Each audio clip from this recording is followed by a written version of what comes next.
నాకెన్నో మేలులు చేసితివే, నీకేమి అర్పింతును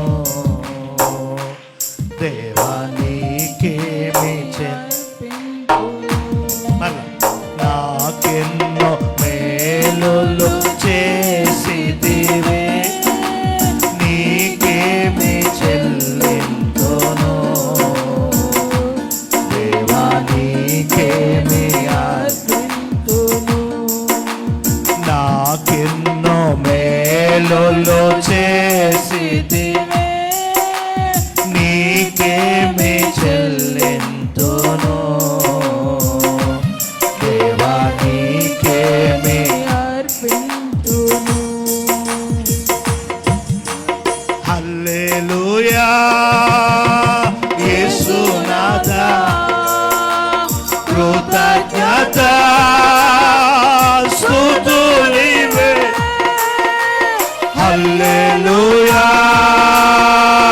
యేసునాథా, కృతజ్ఞత స్తుతులివే. హల్లెలూయా యేసునాథా, కృతజ్ఞత స్తుతులివే. హల్లెలూయా యేసునాథా, కృతజ్ఞత స్తుతులివే. నాకెన్నో మేలులు చేసితివే, నీకేమి చెల్లింతును దేవా, నీకేమి అర్పింతును. అందరూ చెప్పాలి. నాకెన్నో మేలులు యేసయ్యా, నీకేమి చెల్లింతును దేవా, నీకేమి అర్పింతును. హల్లెలూయా యేసునాథా, కృతజ్ఞత స్తుతులివే. హల్లెలూయా యేసునాథా, కృతజ్ఞత స్తుతులివే. చప్పట్లు, కళ్ళు మూసి ఆరాధన, స్తుతి ఆరాధన. కృప చేత నన్ను రక్షించావు, కృప వెంబడి కృపతో నన్ను బలపరిచావు, నన్నెంతగానో ప్రేమించావు, నా పాపములు కడిగి పరిశుద్ధపరిచావయ్యా. యేసునాథా, కృతజ్ఞతలు మీకే.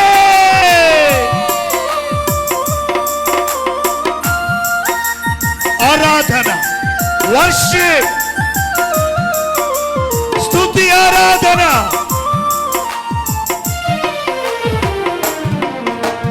కృపచేత నన్ను రక్షించినావే, కృప వెంబడి కృపతో నన్ను బలపరచితివే,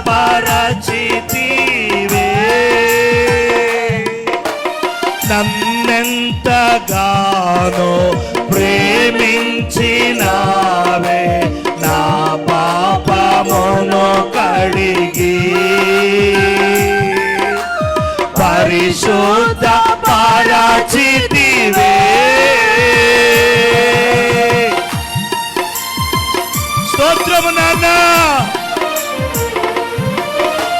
కృపచేత నన్ను రక్షించినావే, కృప వెంబడి కృపతో నన్ను బలపరచితివే,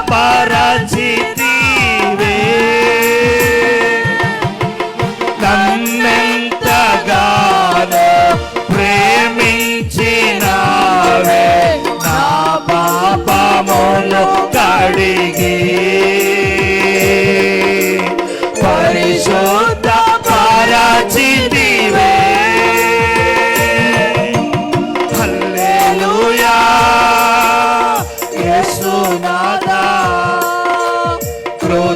కృతజ్ఞత స్తుతులివే హల్లెలూయా యేసునాథా కృతజ్ఞత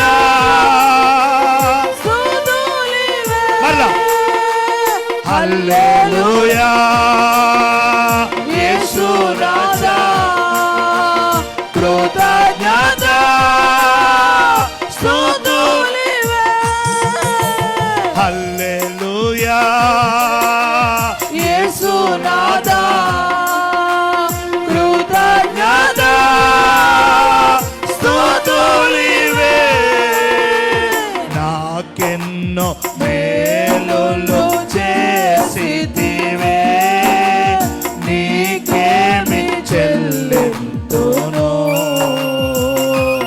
దేవా నీకేమి అర్పింతును నాకెన్నో మేలులు చేసితివే నీకేమి చెల్లింతును అయ్యా దేవా నీకేమి అర్పింతును ఇప్పుడు మనం అనుభవించిన ఆనందం పరలోకములో ఉండే ఆనందములో ఒక 2% ఆనందం. అంటే చూసుకోండి, ఆలోచించండి, ఒక్కసారి ఊహించుకోండి, పరలోకములో ఎంత సంతోషం, పరలోకములో ఎంతెంత ఆనందం, పరలోకములో ఎంత ఉత్సాహం. హల్లెలూయా. అటువంటి అద్భుతమైన ఆరాధనలో ఇంతవరకు పరిశుద్ధాత్మ దేవుడు మనలను నడిపించారు. ఆమేన్. మరి ఇప్పుడు దేవుని వాక్యాన్ని మనం నేర్చుకుందాం. అయితే ఈరోజు సంఘాన్ని ఉద్దేశించి, ఈరోజు దేవుని పిల్లలైనటువంటి ప్రజలందరినీ ఉద్దేశించి ఒక చిన్న వర్తమానాన్ని సిద్ధపరుచుకున్నాను. ఆ వాక్యాన్ని నేను మీకు ఈరోజు తెలియచేస్తాను. బైబిల్లో అటు ఇటు తిప్పాల్సిన పని లేదు. నెహెమ్యా గ్రంథము 10వ అధ్యాయము తీసిపెట్టుకోండి. నెహెమ్యా అనే ప్రవక్త ఈ గ్రంథాన్ని రాస్తున్నాడు. యూదా ప్రజల గురించి కొన్ని హెచ్చరికలు చేస్తున్నాడు. మొట్టమొదట దేవుని ప్రజలు యూదులు, ఆ తర్వాత రెండుగా చీలిపోయారు. ఏమండి? రెండుగా చీలిపోయారు.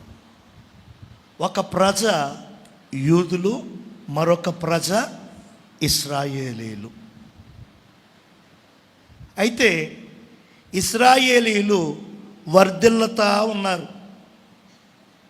ఇశ్రాయేలీలు అంతకంతకు బలపడతా ఉన్నారు. ఇశ్రాయేలీలు అంతకంతకు అభివృద్ధి చెందుతూ ఉన్నారు. యూదులు మాత్రం అంతకంతకు చెరపట్టబడి, గాయాల పాలయ్యి, ఆస్తులు కోల్పోయి, సంతానాన్ని కోల్పోయి, చాలా భయంకరంగా ఉంది. ఇద్దరూ దేవుని సంతానమే. ఆదామవ్వలకు 2 పిల్లలు. పెద్ద ఆయన కయీను, చిన్న ఆయన హేబెలు. పెద్ద ఆయన పరిస్థితి బాలేదు, చిన్న ఆయన పరిస్థితి బాగుంది. ఆ చిన్న కుమారుని బట్టి తండ్రి సంతోషిస్తున్నాడు, పెద్ద కుమారుని బట్టి బాధపడుతున్నాడు. అరే ఎందుకు ఇలా అయ్యింది వీడికి? అరే వీడు నా మాట వింటే బాగుండు, నేను చెప్పినట్టు చేస్తే బాగుండు, అని ఒక బిడ్డను బట్టి సంతోషిస్తున్నాడు, మరో బిడ్డను బట్టి బాధపడుతున్నాడు. నిజమే కదా. మనందరికీ పిల్లలు ఉన్నారు, మనందరికీ మంచి మంచి కుటుంబాలు ఉన్నాయి. మనకున్న పిల్లలు అందరూ కూడా ఒకేలా ఉండరు. ఒకేలా అంటే పోలిక కాదు.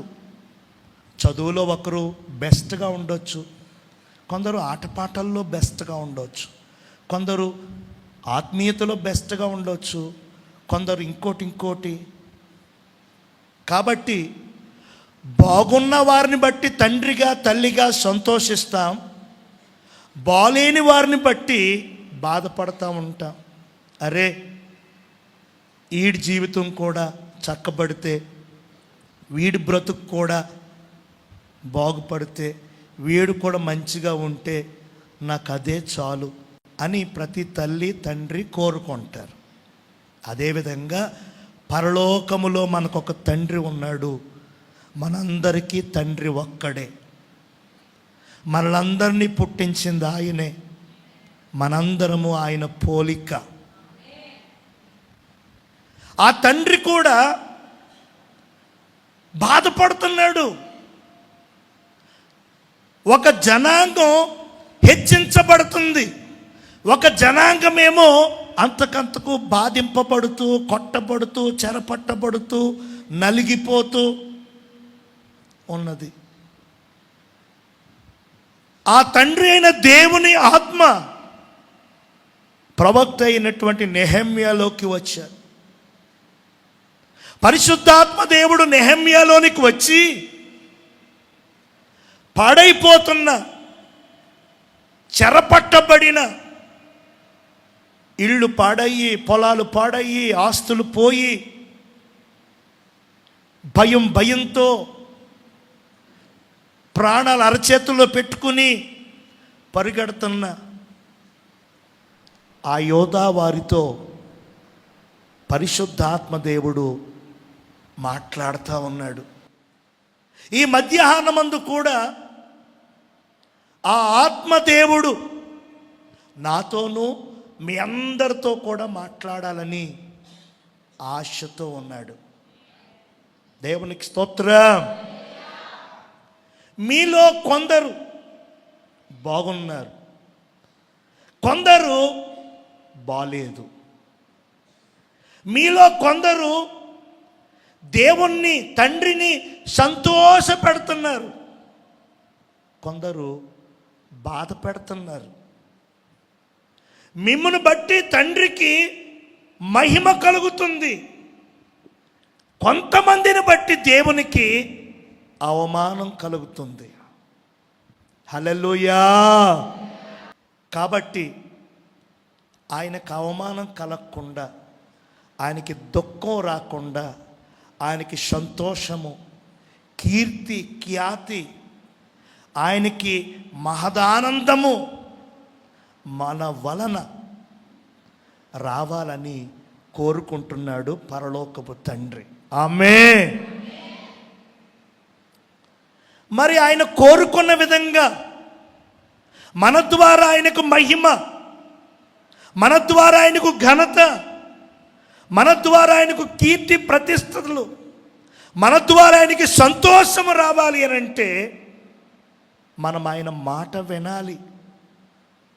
చెప్పండి, మనము ఆయన మాట వినాలి. వినాలి అని అంటే చెవితో విని బుక్లో పెన్తో రాసుకోవడం కాదు.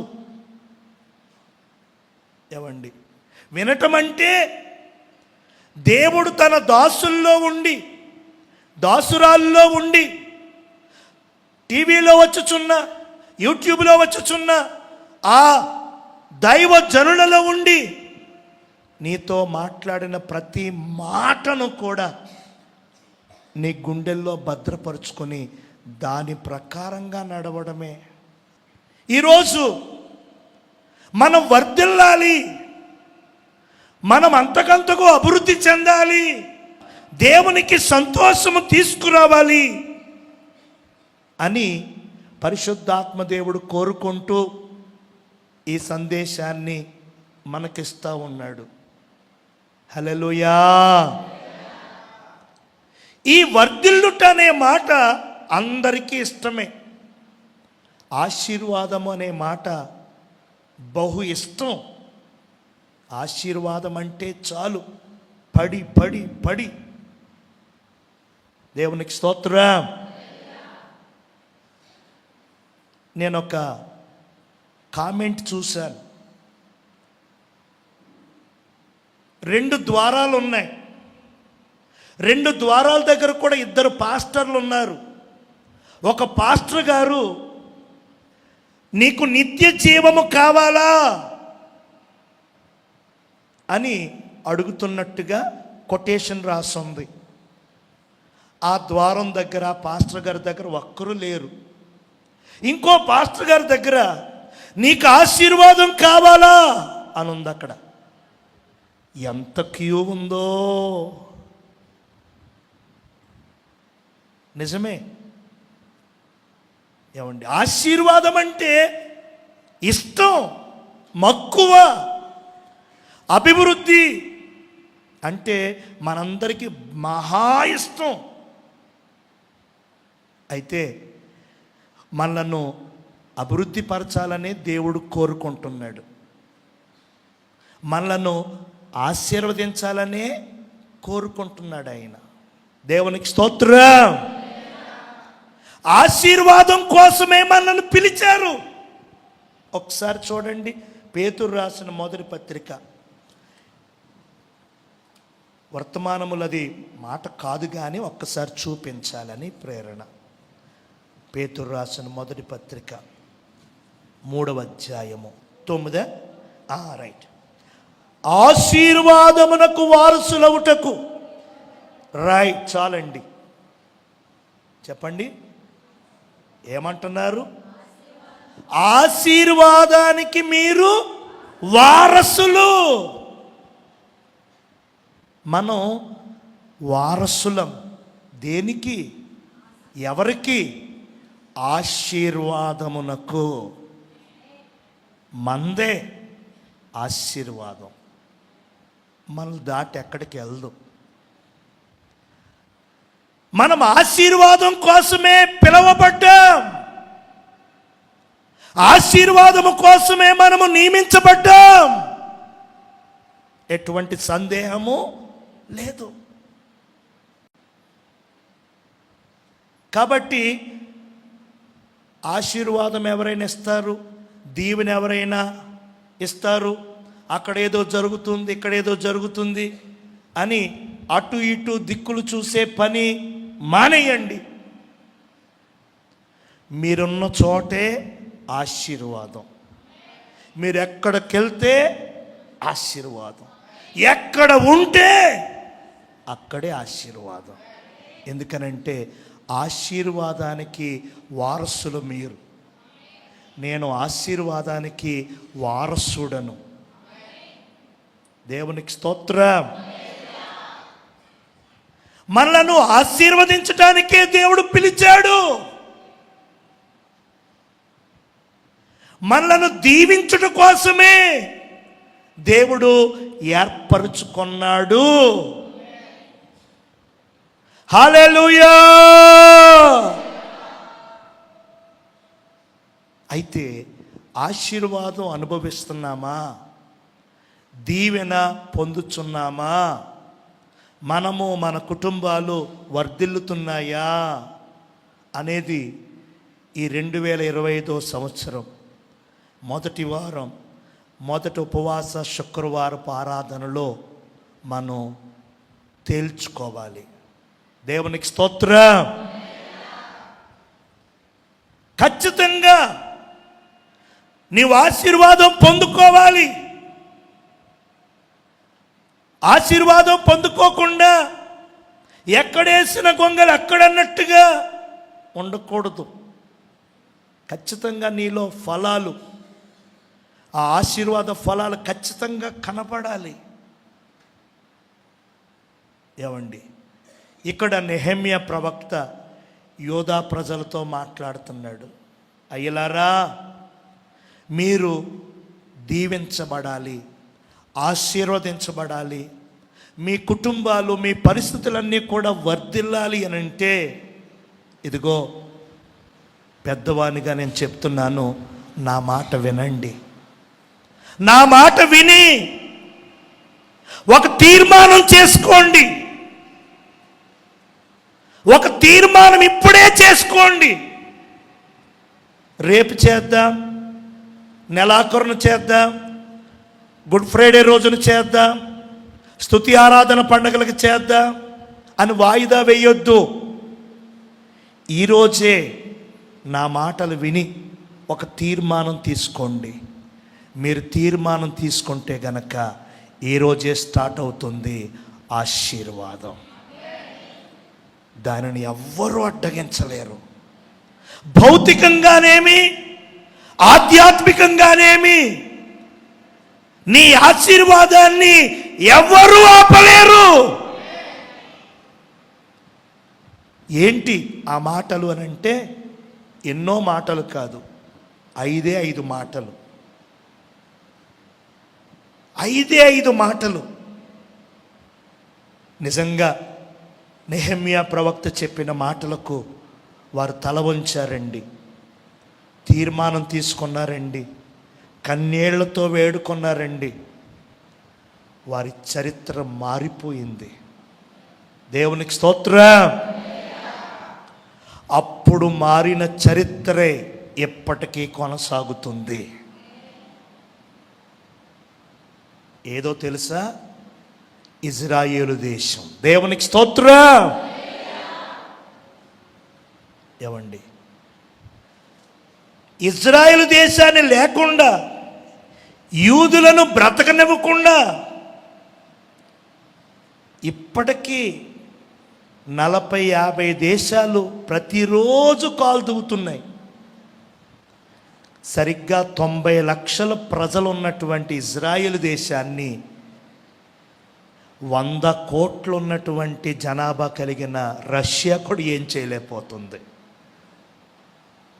దేవునికి స్తోత్రం. దేవుని చేత ఆశీర్వదించబడ్డారు. మన పశ్చిమ గోదావరి జిల్లా అంత ఉంటుందట ఇజ్రాయేల్ దేశం. ఓ పక్కన బయలుదేరితే 4 గంటలు కారులో ప్రయాణం చేస్తే దేశం అయిపోద్ది. అక్కడ 4 గంటలు ప్రయాణం చేస్తే నిలువు 4 గంటలు, అడ్డం 4 గంటలు, అయిపోయింది, దేశం అయిపోయింది. అంత చిన్న దేశం ఆశీర్వదించబడిన దేశంగా ఉంది. వారు తీసుకున్న తీర్మానం ఏంటి? ఆ తీర్మానం అని అంటే నేను చాలా త్వరగా చెప్తాను. 10:28.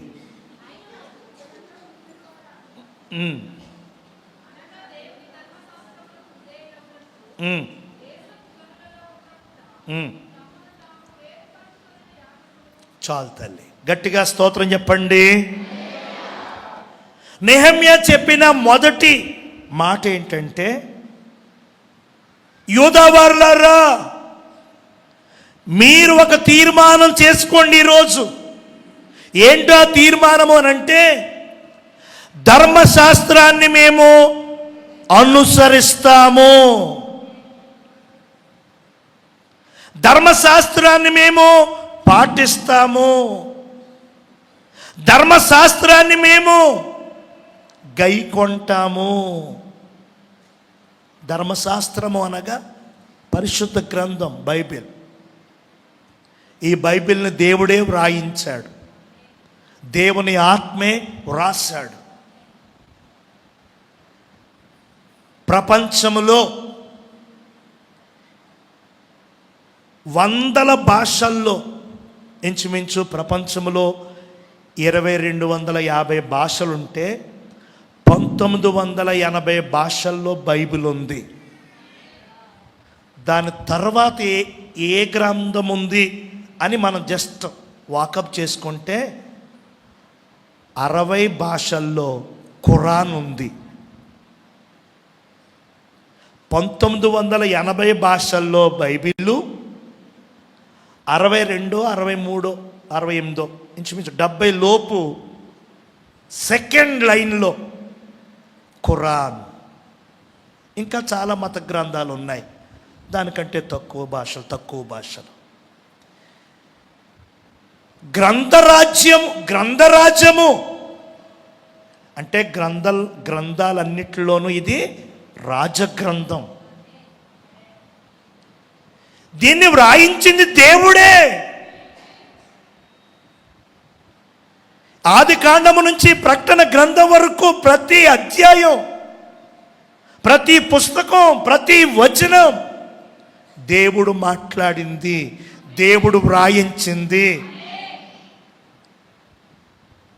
మరి దేవుని పిల్లలమైనటువంటి మనం, ఆశీర్వాదానికి వారసులుగా పిలువబడినటువంటి మనం, ఆయన్నే నమ్ముకొని, ఆయన్నే ప్రార్థిస్తూ, ఆయన్నే సేవిస్తున్నటువంటి మనం, ఆయన మన కోసం ఇచ్చినటువంటి ఈ దివ్య గ్రంథాన్ని, ఈ పరిశుద్ధ గ్రంథాన్ని, ఈ ధర్మశాస్త్ర గ్రంథాన్ని క్రమంగా చదువుతూ, జాగ్రత్తగా వింటూ దాన్ని అనుసరిస్తున్నావా? కీర్తనాకారుడు చెప్పాడు కదా, ఏమని? దుష్టుల ఆలోచన చొప్పున నడువక, పాపుల మార్గమున నిలవక, అపహాసకులు కూర్చుండు చోటున కూర్చుండక, యెహోవా ధర్మశాస్త్రమునందు ఆనందించుచు పగలు రాత్రి దాన్ని ధ్యానిస్తూ, దాన్ని ఆలోచించుకుంటూ, దేవుడు ఏం చెప్పాడు, దేవుడు ఏం చేయమన్నాడు, ఎలా ఉండమన్నాడు, అవి ఆలోచించుకుంటూ చేసేవారు ఎవరంట? ధన్యులు. దేవునికి స్తోత్రం. వాక్యములో ఉన్నది చేయటానికి భయపడొద్దు. వాక్యములో లేనిది చేయటానికి తెగించొద్దు.